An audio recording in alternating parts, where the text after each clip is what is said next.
Hi everyone. In this video, I'm going to tell you about my most recent holiday in Thailand. I went with my girlfriend for 2 weeks and we had the best time. I'm going to do a 4-part series on this, and in this video, I'm going to go through our first stop in Chiang Mai. Chiang Mai is Thailand's second biggest city and it's located in the north of Thailand, and we had a great few days there. Our journey begins at Manchester Airport at about 6:30 in the morning for our 8:30 flight, and the journey from England to Thailand takes around 16 hours. So our flight was split into two. We were going to Abu Dhabi and then to Chiang Mai. The flight was great. The food was surprisingly good, and they had screens on the chair in front of you, so I just watched loads of films. I didn't manage to get any sleep on the flight just because it wasn't late enough in the UK for like the UK hours, and we arrived in Thailand at around 6 o'clock in the morning local time. So that was about 11 p.m. UK time. And I was pretty tired then, but we had the task of trying to stay awake all day. We spoke to a couple on the flight who had been to Thailand a few times, and they said, "Yep, you're going to arrive, early Thailand time, and your job is to basically stay awake as all day, so you can go to sleep that next day, kind of like at normal Thai time for bedtime, and then the next day you will hopefully have like completely reset your body." Don't think it's as easy as that, but we just followed their advice and we're like, okay, no naps during the day. Let's not sleep when we get there. Let's just drink loads of caffeine until a reasonable hour, and then try to stay up. Luckily, it was really sunny, so it was really easy to get sunlight into our eyes to signal to our brain that it is the morning, not nighttime. Stay awake. We got a taxi from the airport to our hotel, and I read a little bit in my manual that tipping is appreciated in Thailand, so I tipped the taxi driver and he took us to the wrong hotel. That was unfortunate, so we had to wheel our suitcases for 8 minutes to the real hotel, and we dropped off our suitcases. Our rooms weren't ready at 6 o'clock in the morning. We had to wait until 2 p.m. to check in, so we couldn't have even gone to sleep if we wanted to. So we changed our clothes, dropped off our suitcases, freshened up a bit, had some caffeine, and then went to the old town. We had a look at some temples, got some more coffee. We heard that there was a farmer's market in the north of Chiang Mai called Jing Jai Farmers Market. So we checked that out. It was great. Loads of local people there. It wasn't touristy whatsoever. Loads of cute little stalls selling clothing. My girlfriend bought some things there. I was a little bit bored of the shopping, but then we got some food and I had my first coconut.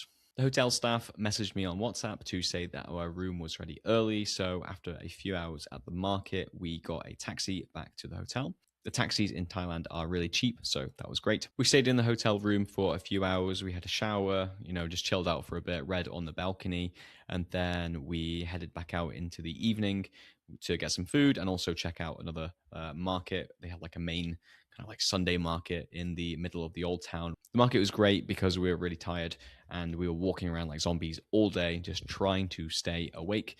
And the market was a good distraction from, how tired we were because there was noise, stools, loads of people there.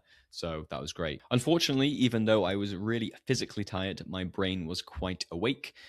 Maybe from all the coffee that I drank, maybe just because my brain was just going into kind of like survival mode because I hadn't been to sleep in such a long time. But I couldn't go to sleep, and also because I was trying to go to sleep at a bizarre time for what my body and brain is used to. So I wasn't actually mentally tired by the time that I was trying to go to sleep, even though my body was physically exhausted. And I couldn't actually fall asleep until about 2 o'clock in the morning.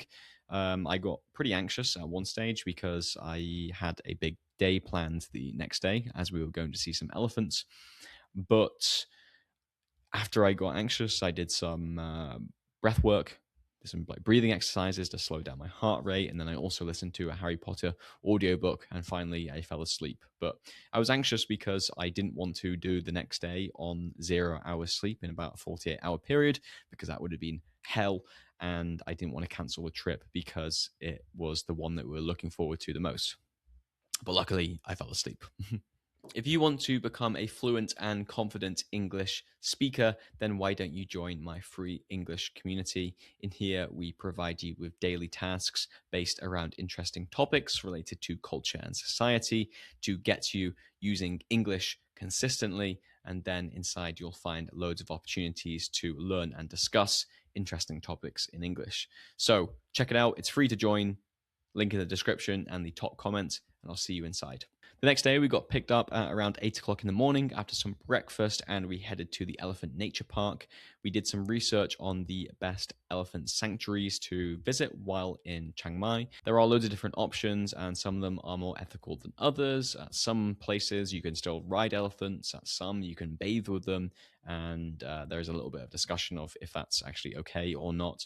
But we did some research, and the Elephant Nature Park seemed like the best one. The reviews were great, and everyone was saying that it was very ethical, and the elephants looked like well treated there. So that's why we went for that one, and we paid a little bit extra to spend a bit longer time with them, and we could get up close and personal with three in particular, where we were going to feed them and walk with them. So we got taken to meet three elephants, and on this table there were bananas, watermelon, and sugarcane. And the three elephants arrived, and then we got to feed them, which was a great experience. They seemed very comfortable and at ease with us, and it was just such a magical experience being so close to them and being able to interact with them by feeding them.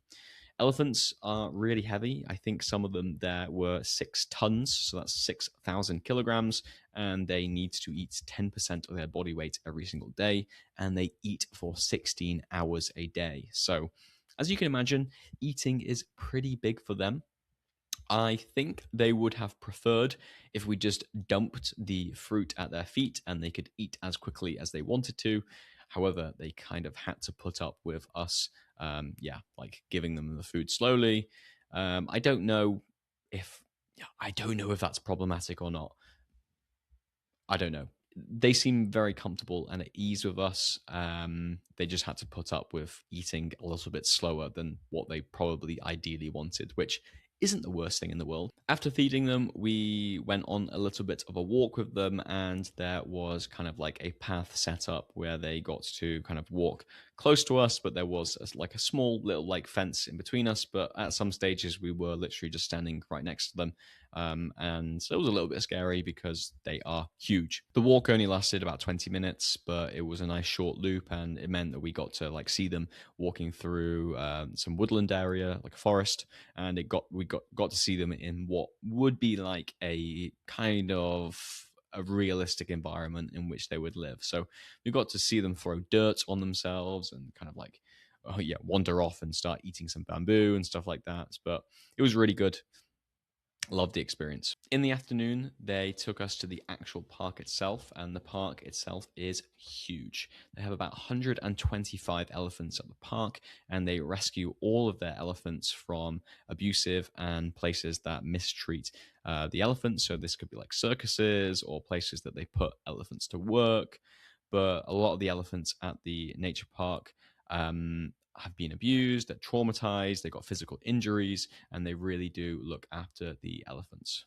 At the park itself, it's hands off, so you can kind of like walk relatively close to them, like 10, 20 meters away, but you can't get any closer than that because these elephants are a little bit more unpredictable and they might not be comfortable with engaging with people that they've not met before and comfortable with. So it's a bit more of like a experience that you can just see the elephants, and it doesn't really look like a natural environment whatsoever.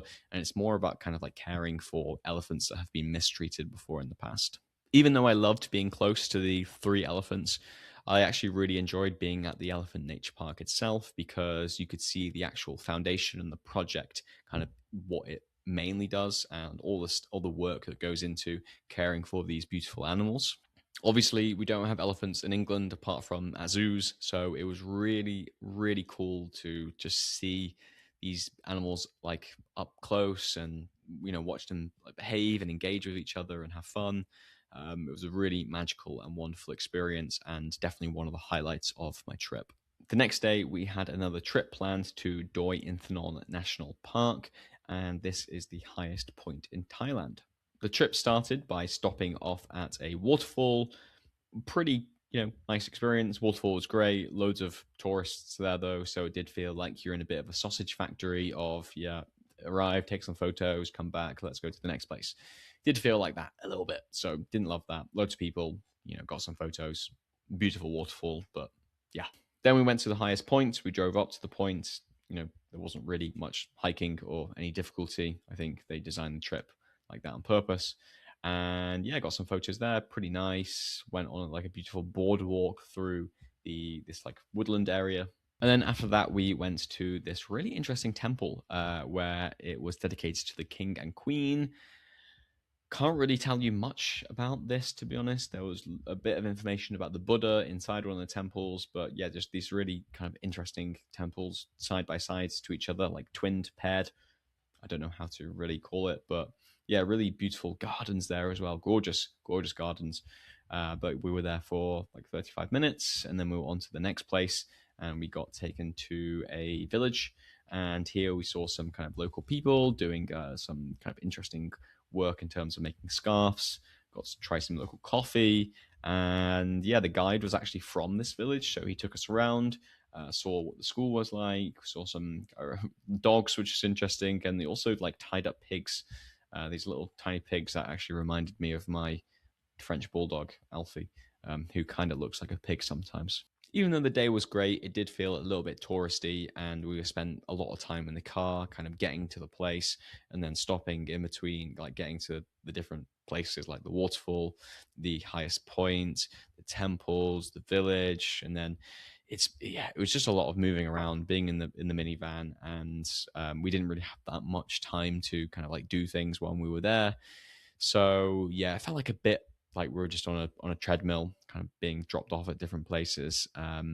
But I suppose that's what you pay for when you do a guided day tour like that. But maybe in the future we'd pay a little bit more extra to do a private tour where we could take it a little bit more at our own pace and stay at the places a little bit longer than we were there for. But overall, great day. We loved it. Just a little bit too touristy.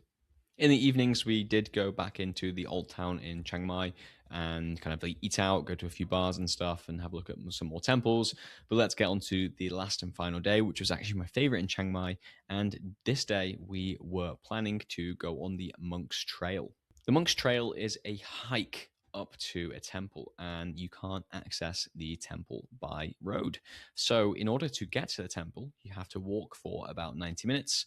I think it was 90 minutes, according to my memory. Planned on starting really early because it's, like 30 degrees in Thailand while we were there. And doing that in the middle of the day for 90 minutes wouldn't be fun. But we, plans to go early. But, when you're on holiday, it's not easy to get out of the hotel room and have your breakfast and get ready and get to the place early. So we got there pretty late. It was in the afternoon, or maybe like late afternoon, maybe like 11:30 or something. Luckily, it was really shaded, but yeah, the hike was great. Beautiful scenery of the woodlands. Didn't actually feel that much different from being in the woodlands in the UK, actually, until you got to the top. And the temple was just so beautiful. Quite a few people there, so a lot of people have actually managed to make the hike. Mostly tourists, to be honest. But yeah, the temple was so chill. One of my favorite temples I visited. There's no astonishing buildings or anything like that there. Where I saw it was like, wow, like some of the temples I visited, especially in Bangkok. But it was just more the vibe where I don't know if anyone has seen Avatar: The Legend of Aang and the Southern Air Temple or the air temples they have. They kind of gave me that kind of like chill vibe. Yeah, I just loved the courtyard that they had, and it was just really really peaceful there. So yeah, I was just really happy just to sit down and to take it easy and just feel the energy of the place. Wow, I'm sounding a little bit spiritual now. When I had originally planned this day, we wanted to go to the next temple up, which is accessible by car. But after we got to the main temple, we thought actually maybe it's a bit late. Maybe we should, get back down. But we spoke to this French guy, and he said, "Yeah, you can get to the next one in about." He said, "It depends how fit you are, And we thought, okay, well, we ran a half marathon last year, so we should be okay. And he said it was shaded, so we kind of hiked for another hour, maybe. This next temple was way bigger, and it was really high up, so the views were amazing. But yeah, there was just so many people there because it's a touristy temple in a really cool location. So as you can imagine, everyone and anyone who is in Chiang Mai during that period of time goes to visit it. So loads of people there, but the temples like there, which really, really beautiful. Loads of cool buildings and stuff. We didn't fancy the hike back down, all the way down, which would have taken a very long time. So we, yeah, got some shared transport back to Chiang Mai.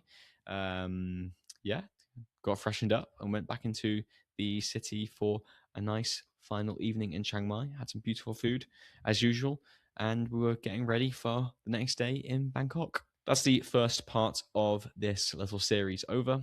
In the next video, we will talk about Bangkok, which is the capital of Thailand. So see you in the next video. Bye.